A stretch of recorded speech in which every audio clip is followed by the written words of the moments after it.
no 5-way tilty screen, underpowered EVF, no stacked sensor, but it's got open gate. So yesterday, in basically the middle of the night here in the United States, Canon announced the R6 Mark III. They also announced a 45mm f1.2 that's supposed to sort of compete with its old nifty 50s. And I actually think that lens might be the more exciting announcement, especially if it's got character. It's kind of a character lens, like their old nifty 50 kind of was. Makes me want to go out and rent a Canon, probably an R5II, not an R6III, but for photography at least, rent that R5II and put the 45mm on there. I'm intrigued, I'll admit. Could be a very interesting lens. And this is in a year that, like, Sigma really has been the only company releasing a lot of interesting lenses. So glad to see someone else doing something different for once. But like I like to do with all these camera releases, when I'm not clear about something, I like to get to the bottom of things. I like to get into the truth, parse out all the YouTube shilltuber, fluff information and get to the truth of things, get to the reality of things. So in that spirit, I made one of my overcomplicated, unnecessarily detailed charts and just kind of wanted to run through it and then give some impressions about the R6III and where it sits in the marketplace. Spoiler alert, Canon did a really good job with this camera and it positions it well, but we'll get more into that. The methodology I'm going to use in this video is that's going to be in 3 parts. First, we'll quickly go through my little chart, which you can look at and refer to if you want to see all the details, largely just about kind of on-paper specs. Then, in the second part of the video, I'll go into more sort of, like the feelings and the sort of intangibles about these cameras that I perceive in the marketplace. And then kind of how Canon compares to other camera companies and what other camera companies need to do to sort of beat Canon now that the R6 Mark III is out. Oh, another methodology point I want to mention here is that I put the Sony a7IV rumors in, but I didn't rank them with the color coding because we don't know that much about the camera yet, but just kind of wanted to put it in there. Obviously a lot of this whole thing is what is Sony going to do with the a7IV now that the R6III is out, the Z6III is out, the S1II is out. So just kind of threw it in the chart, but it's just based on rumors. Okay, so let's take a look at this chart. I didn't list any specs on here that all the cameras have now, right? All the cameras have at least one CF Express type card slot in them, right? The a7IV has the type A and everyone else has the type B, but they've all got the CF Express type cards that allow for those faster video codecs and recording rates. So I didn't put that on this chart, right? But I did put the specs that I think are important, and I will say that the specs on this chart do lean more towards video because I think for photo, there's only a few things that really differentiate cameras now, and that's capture speed and pre-capture abilities. Otherwise, all these cameras are basically phenomenal for photo, and it's not a thing anymore. We've sort of plateaued, and there hasn't been an inflection point that would change anything. It's either you're in full frame, and you're kind of in this mid-range stuff, you're in the super high resolution full frame stuff like the, primarily the Sony a7R5 and the Leica S3, or you're in medium format with Fuji and Hasselblad, right? Otherwise, image quality is kind of the same across the board at this point. So that's less of a thing. But anyways, let's get into the chart. So I think the biggest consideration for many consumers at this price level is actually price. So as you can see here, I put it here, and I think Canon really priced the R6III well. At $27.99, $2,800, it kind of puts it in the middle of the pack, right where it's supposed to be. Unfortunately, thanks to inflation, tariffs, all this stuff, it looks like that sort of just under $3,000 is the price point now for these mid-range sort of prosumer to pro cameras. So at $2,800, that seems like the right price. It seems fair. Comparatively, the Nikon Z6III and the a7IV, when not discounted, are right at that price point, $2,700. The R6III has some stuff that both of those cameras doesn't, so $100 more, plus Canon likes to be $100 more than the other competition, right? They like to be a little bit more expensive, so that all makes sense and kind of is in line with what I would expect. It does bear noting, though, that the Nikon Z6III, which is much newer than the a7IV, is on sale for $2,100, and the a7IV is typically on sale for $2,000. You can get both these cameras in that $2,000 range pretty regularly.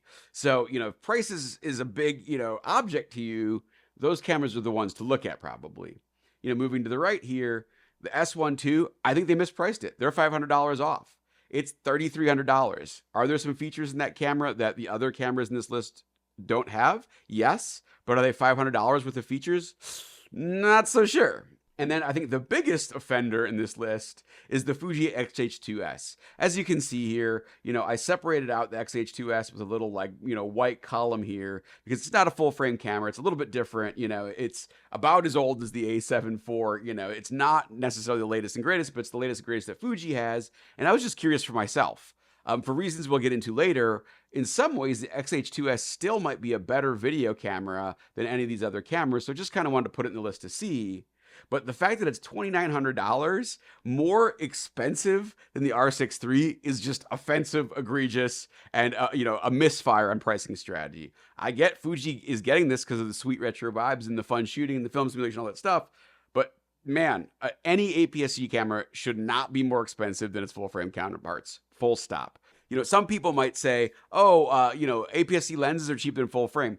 I don't know how true that is anymore. There's a lot of third-party full-frame lenses out there that are cheaper than, say, the Fujifilm, OEM lenses, and that's still the bulk of the X-mount system. So just saying, Fuji, you got to lower the price on this camera. Okay, moving down, in terms of image quality, there is a little differentiator here. The R6III has about 33 megapixels, like the A7IV. The rest of the pack has 24, 25 megapixels. I think that, that 8 megapixels will make a little bit of a difference. You'll get a little more detail. You'll get a little more croppability. So nice job, Canon, including that here on the R6 Mark III. And then moving down here, frames per second, mechanical and electronic. Personally, I'm more interested in mechanical. I think this sensor speed, except for the X-H2S, none of these are fully stacked sensors. So you're going to get some rolling shutter, some jello and stuff. So, I'm really more interested in mechanical shutter. Canon is the leader here. Nice job, 20 frames per second. That's more than I'll ever need. I'm more of a 15 frames per second guy. That's like the max I would ever need to shoot anything I'm shooting. So to have 20 is really nice. And it kind of puts it, above a lot of its competition that we're still not quite at that 15 frames per second. So nice job there. Canon R6III is leading there. Similar in pre-capture, the R6III is now kind of at the front of the pack, along with the Panasonic S1II and the X-H2S. It's got real pre-capture with RAW. Nikon only has JPEG, and Sony doesn't have it. I'm assuming they'll put it in the A7V, since the A1II and the A9 III have it, and actually has the best version of it, where you can sort of customize how long the pre-capture runs for and what size you want it. So, Sony very easily could take the front of the pack here, but as it stands now, it does not have it in the A7 IV. Max sync speed, across the board, 250 kind of seems like the industry standard. Weirdly, the Z6III only has 1/200th, whereas the S1II, which ostensibly has the same sensor, says 1/250th, although I've heard it actually performs more like 160 or 1/80th of a second. There's banding because of that stacked sensor. I'm not sure. And then Canon has this thing where it says 1/200th, but then with electronic front curtain shutter, it says 1/250th. So kind of in the middle of the pack here. It seems like Sony and maybe Panasonic have the best, but honestly, the difference between 1/200th and 1/250th isn't that big of a difference. Not something I would worry about, but just wanted to note it. So as going through all these specs, I noticed it was something that was different. Okay, next one is sensor protector. This drives me nuts.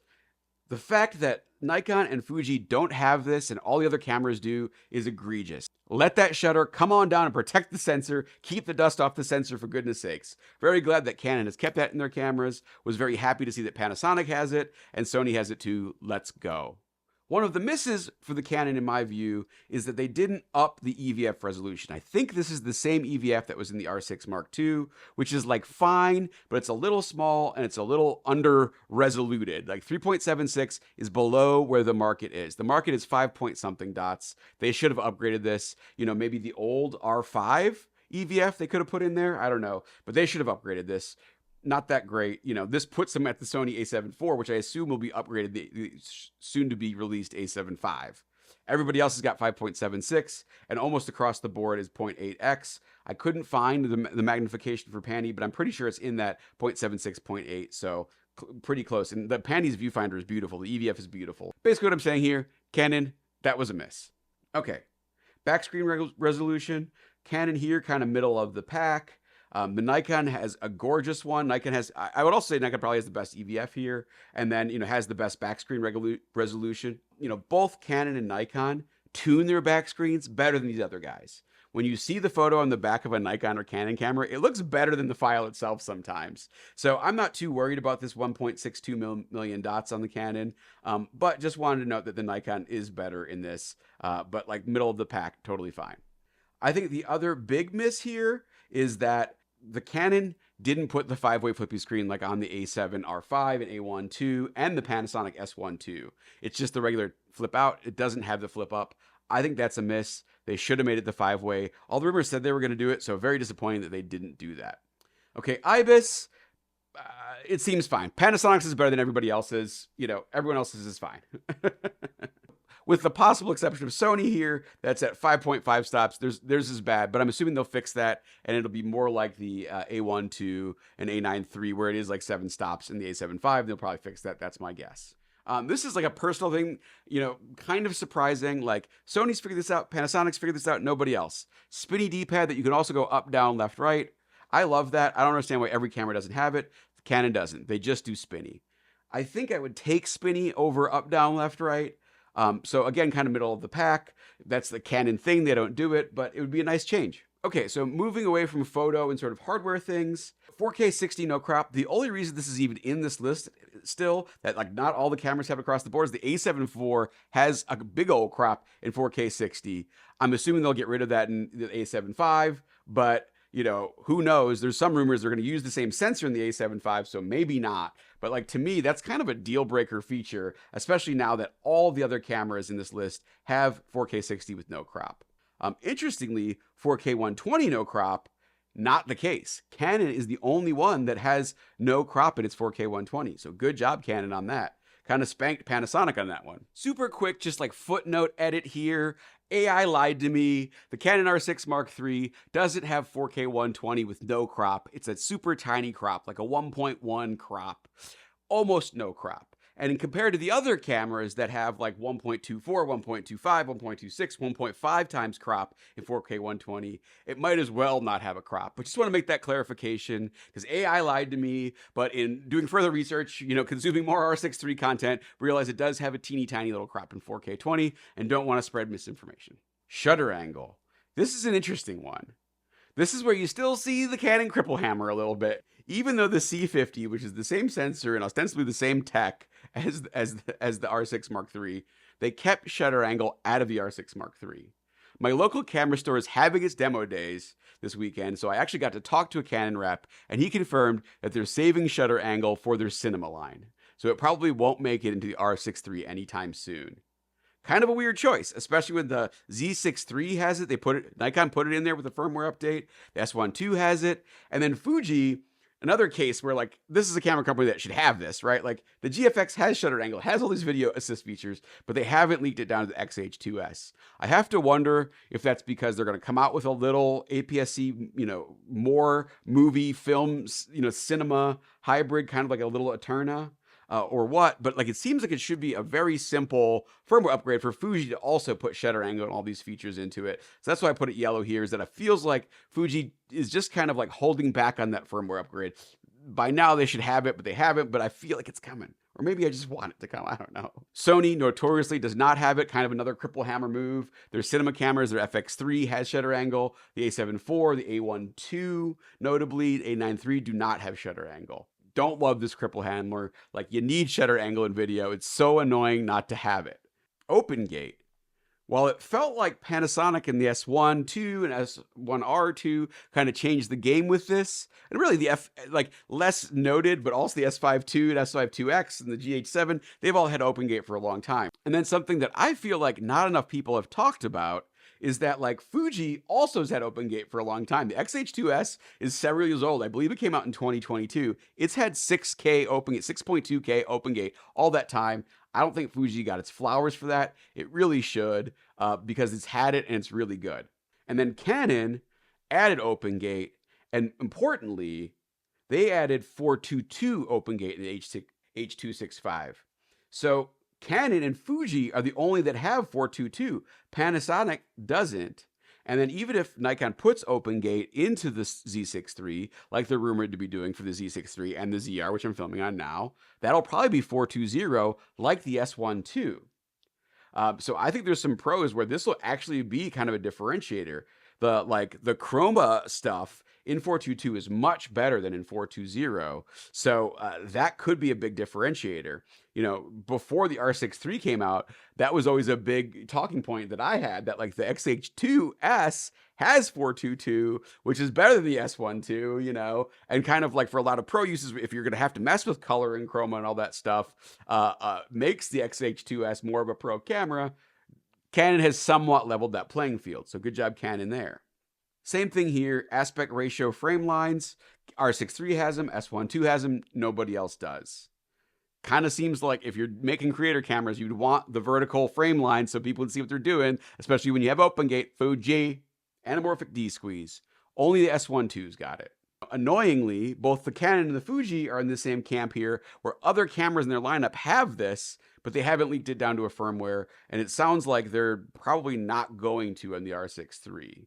On the Fuji, just still waiting for that upgrade. Come on, Fuji.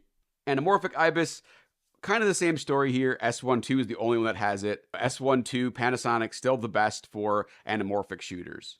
False color, similar kind of, you know, video feature story here. Stoked to see for the first time ever R6III has it.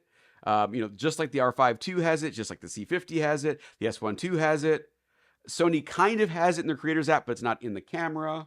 And then Fuji should have it, but doesn't, just waiting for that firmware upgrade. Waveforms, different story here. Canon's got it, Nikon's got it, Sony only has it in the app, I believe.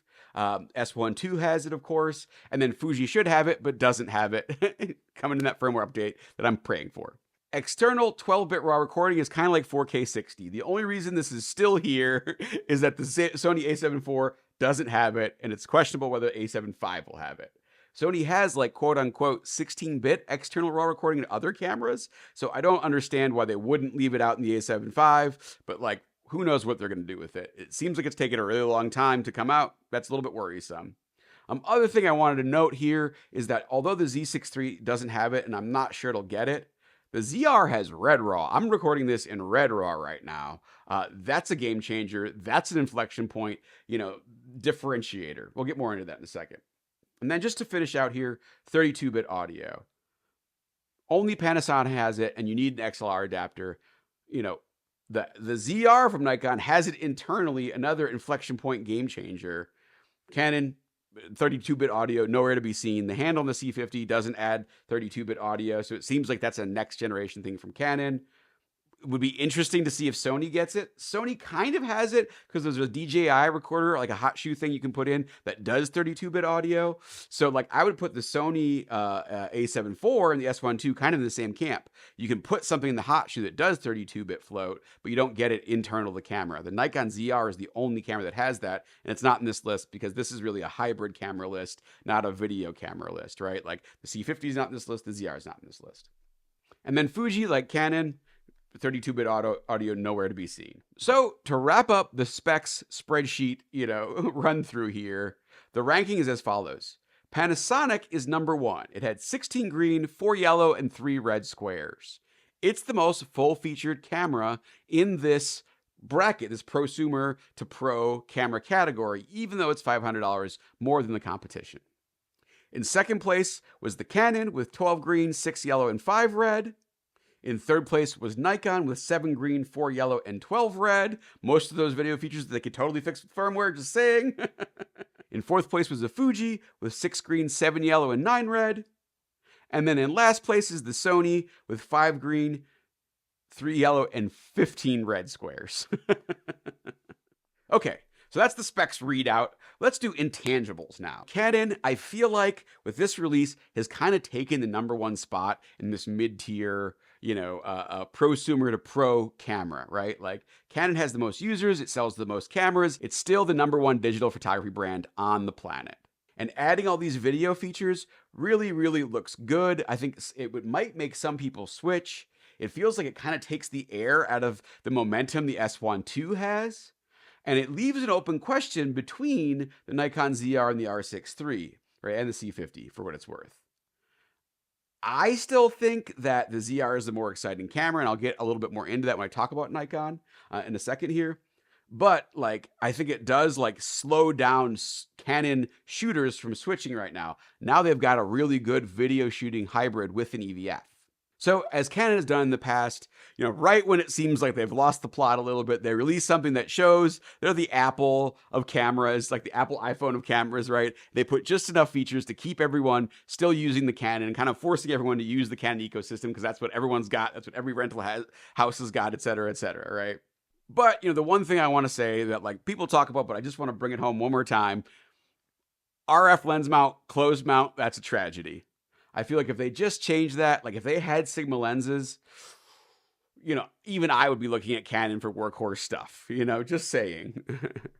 Nikon, in terms of vibes, I feel like Nikon is the camera company that has the most promise.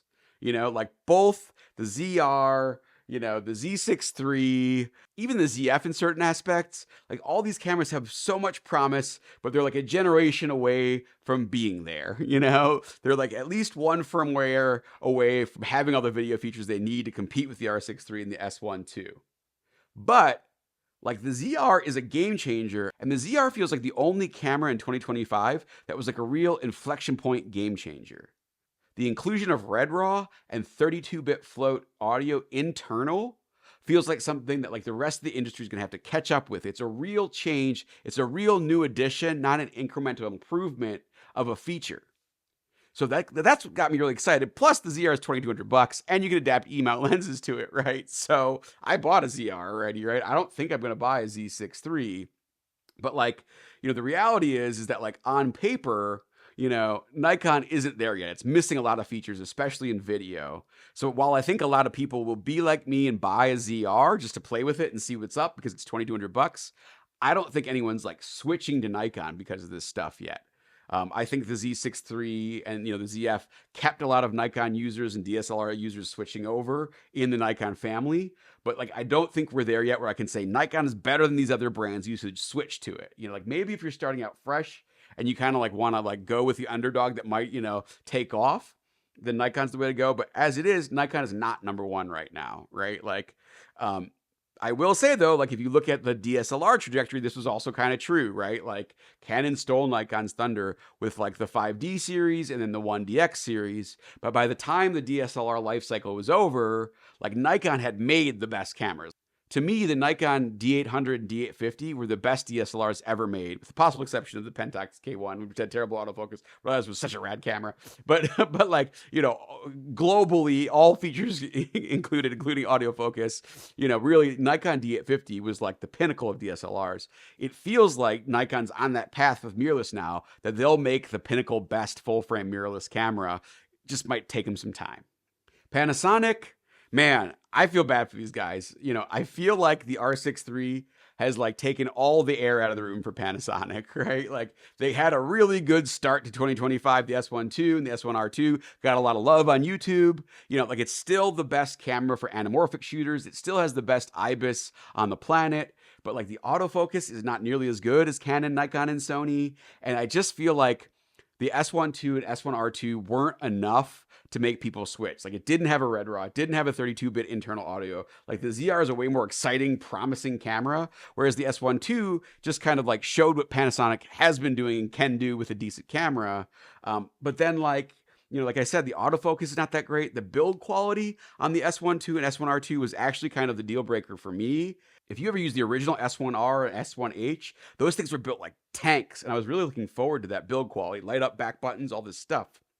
And instead, you got like a slightly improved S5II that feels very plastic, and I just feel like it's going to break. Whenever I'm shooting it, I'm like, this is a fragile camera. This screen's going to snap off. One of these buttons is just going to go. They feel kind of cheap. So like, to me, that was actually the deal breaker for Panasonic, and I think people don't talk about it enough. The build quality wasn't that great. And so like, I just don't know that like there is enough there that like a large group of people are going to switch to the S1II, especially now that the R6III is out, the Nikon ZR is out, and like the big boys have kind of caught up in video. And with the R6III, besides anamorphic stuff, have basically totally caught up to the S1II. So that's rough. And it especially makes me sad because I love L-mount lenses. You know, Sigma is like the most exciting camera company on the planet. It has released so many cool lenses. Like the 200mm f2 is a god tier lens. I'm currently testing their 135 f1.4 against the Nikon Plana 135 f1.8, video coming soon. But just like so many cool lenses, like that 17 to 45 f2. What is it? T2.0 autofocus cinema lens coming out. It's like so many cool things. And then of course Leica L-mount lenses. You know, so but like it really is a shame there is no sick full frame, you know, industry defining camera for L-mount, because the lens selection there is so cool. Also at the camera expo that I was at tonight, the Sigma rep said a normal full frame camera is coming, but like he didn't have anything like on the horizon for the next month or two. So who knows when that'll come out.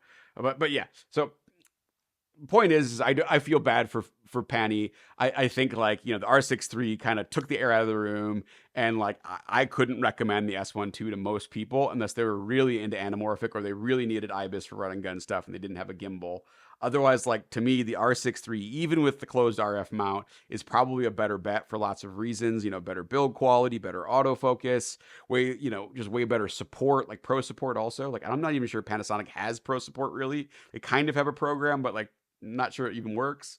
And then just like if your R6III goes down, any rental house on the planet will have R6IIIs. Most rental houses don't carry Panasonic stuff.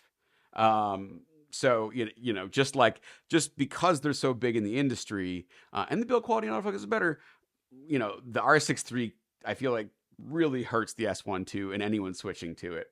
Plus, it's $500 more than the R6III, which is crazy to me. Okay, and then Sony, you know, I think you probably can already guess what I'm going to say here. A7IV, long in the tooth, did not fare well here, you know. And my concern here is that even though the Sony E-mount has the best lens selection, it feels like Sony has kind of given up. They've realized that, you know, Canon's going to beat them. Nikon's nipping at their heels. They've been mailing it in, right? Like the A1II rehash of parts. The A7R5, largely a rehash of parts. A7IV rehash of parts. FX2 rehash of parts. You know, all these things. A9III had a global sensor, but like if you know anything about Sony, they've had a global shutter sensors since like 2012, 2014 for their cinema cameras. So that really also is a rehash of things. Like they haven't come up with anything super groundbreaking in a long time. And I think they might just be kind of giving up and seeding cameras. That's what it feels like. And it feels like the A7V is going to be not that great, underwhelming, and like not have all these video features that the A6III does. So we'll see. I would love to be wrong. I would love if Sony came out with like, you know, a mind-bending game changer. It's got all the stuff the ZR does, you know, like cinema colors from its cinema line, you know, open gate, 32-bit internal, you know, 32-bit float audio, internal, all that stuff. If it had all that, totally awesome. Would have to look at Sony again as you know, an everyday workhorse type, you know, situation for me. But as it is, it feels like they're going to disappoint, and it's going to go, you know, the balloon losing all of its air. And I feel like that might be the death knell, you know, for Sony, Sony's interest in, you know, hybrid, you know, consumer cameras. And then Fuji, just because, again, you know, they're in the list.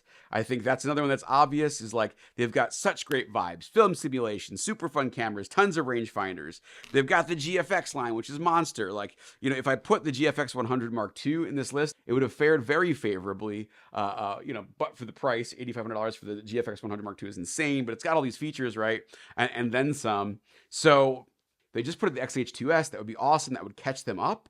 But that price, being more expensive full frame cameras and not having to the firmware upgrade, unfortunately, I can't recommend the Fuji X-H2S right now. Kind of makes me sad because you know I like Fujifilm. It also makes me sad because ostensibly, the X-H2S has the best sensor out of all the cameras in this list. It's the only fully stacked sensor in the list. Right. And like for photo, let's be honest, APS-C, not as good, especially in low light in terms of noise. You know, you just don't get as much pop in the colors a lot of the time with the APS-C sensor. But for video, it doesn't matter. A fully stacked APS-C sensor is actually like the perfect sensor for video. So if they put all the video features, they have the GFX line, the X-H2S, it would jump right back up towards the top. And then I could even like argue that the slightly bigger price is worth it because it's a fully stacked sensor. But as it is, I can't say that. So again, can't recommend the X-H2S until Fuji fixes all these firmware things and maybe also their autofocus, especially in video. Come on, Fuji, you can do it. So putting together the specs and these sort of intangibles feelings that I talked about in the second part of the video here, what are my conclusions? What's the third part of this video have to say?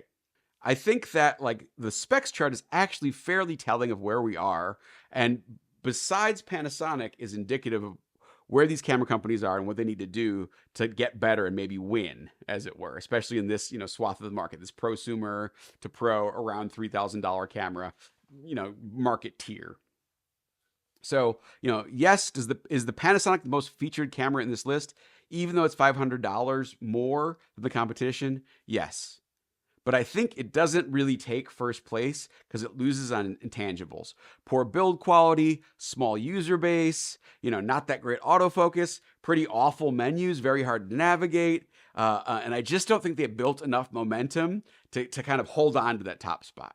I feel like the Nikon ZR combined now with this Canon R6 Mark III have taken all the momentum, taken all the air out of the room for Panasonic and the momentum they built at the beginning of the year, because the Nikon ZR is super fun to shoot with. It's a unique form factor. It's got unique, genre defining features, red raw, 32-bit float audio that the Panasonic just doesn't have. And then now Canon has come out with a camera that's almost as capable as the S1II, and it's in a Canon body with Canon autofocus and Canon build quality. So there's just like not a lot of reasons for people to go to Panasonic. And I feel like because it has such a small market share, Panasonic needs to do things that make people like want to switch. They have to be dying to switch, right?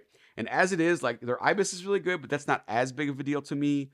The only place where Panasonic still has a really meaningful advantage, besides obvious, is in anamorphic D-squeeze and anamorphic IBIS, right?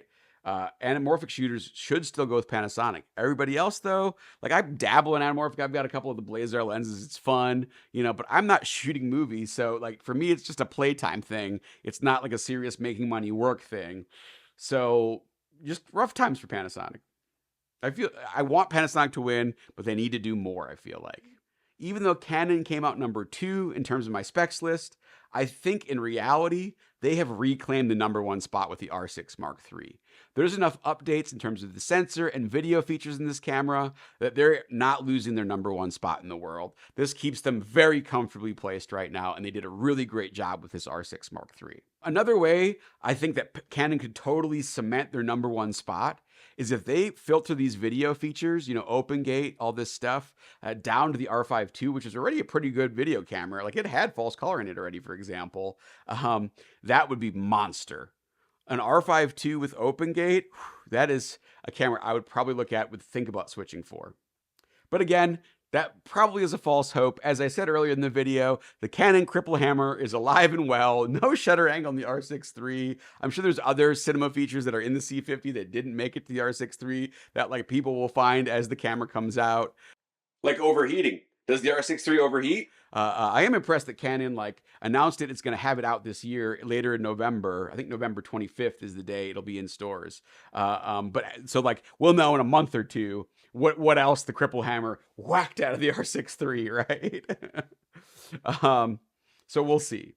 Another miss that I think probably needs to be talked about is that Canon didn't update the hardware of the R6 Mark III. If you forget about shutter angle and you forget about anamorphic D-squeeze and maybe anamorphic IBIS, Canon pretty much got everything you could want software-wise into the R6 Mark III, like a modern mid-tier camera right now. They nailed it, 90 to 99% of the way there, right? But then on hardware, they're reusing the same body as the R6 II. They didn't update the EVF. They didn't put a 5-way tilty, tilt up, tilt out screen like they could have.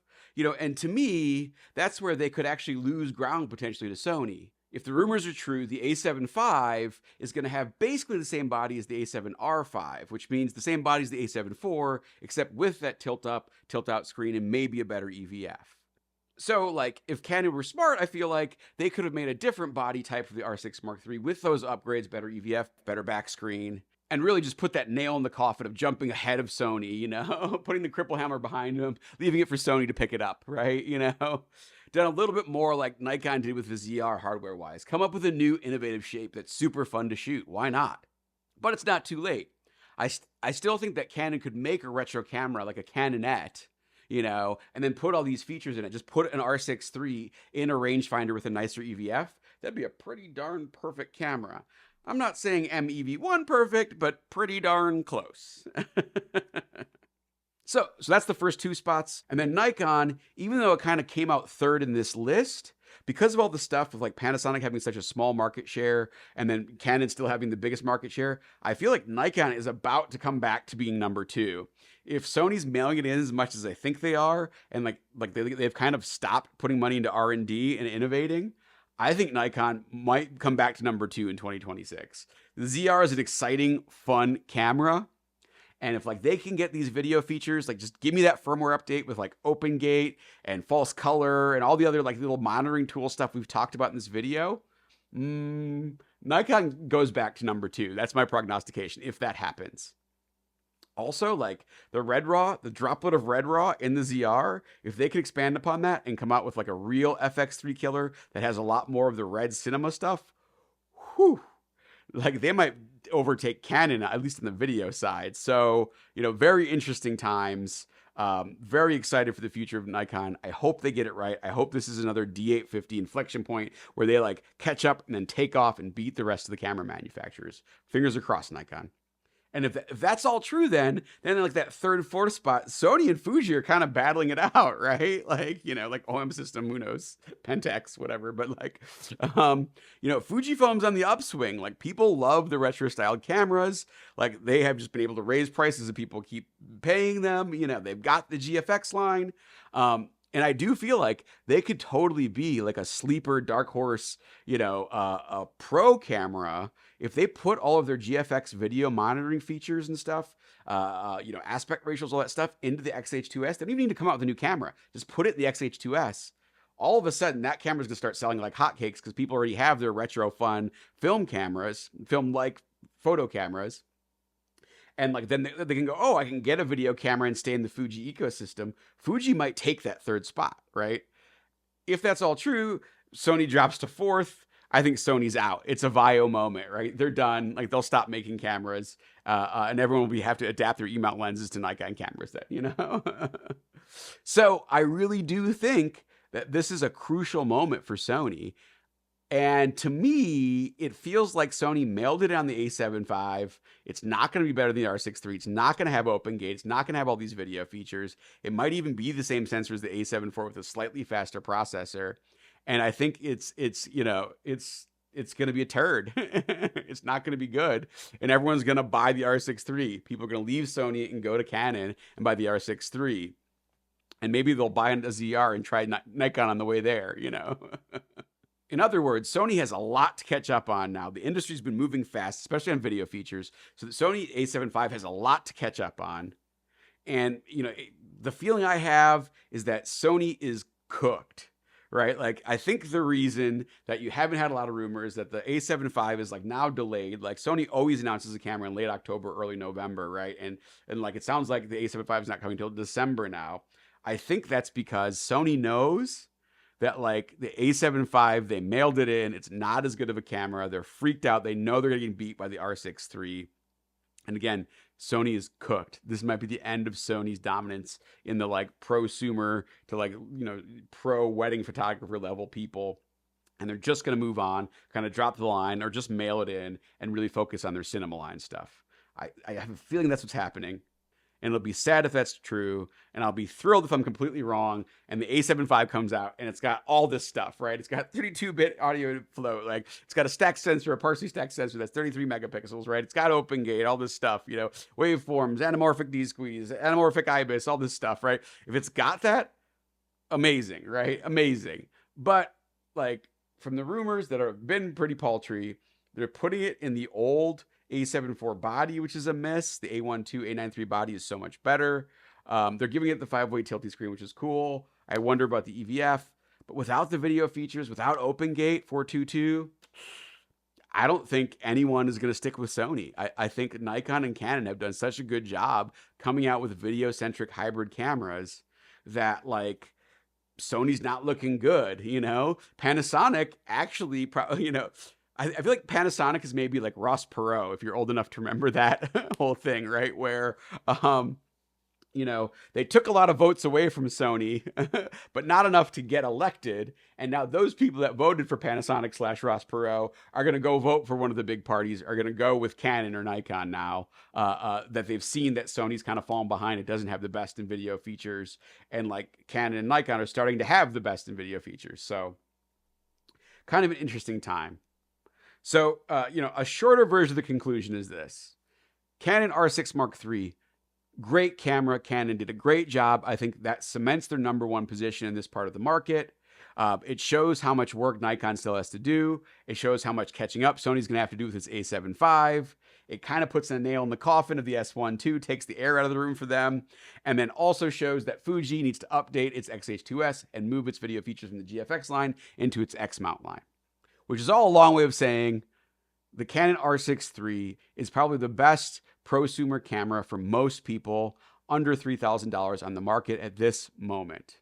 So, what are your thoughts? Have you been binging R6 III videos and kind of had the same thoughts? Did I get anything wrong? Did I miss anything? Do you totally disagree? You know, is it a little bit hypocritical and ironic that I'm shooting on a Nikon ZR, but saying the Canon R6 Mark III is probably #1 in this market tier? Let me know your thoughts in the comments below. Like, comment, subscribe, all that good stuff. And I'll see you in the next one. Bye.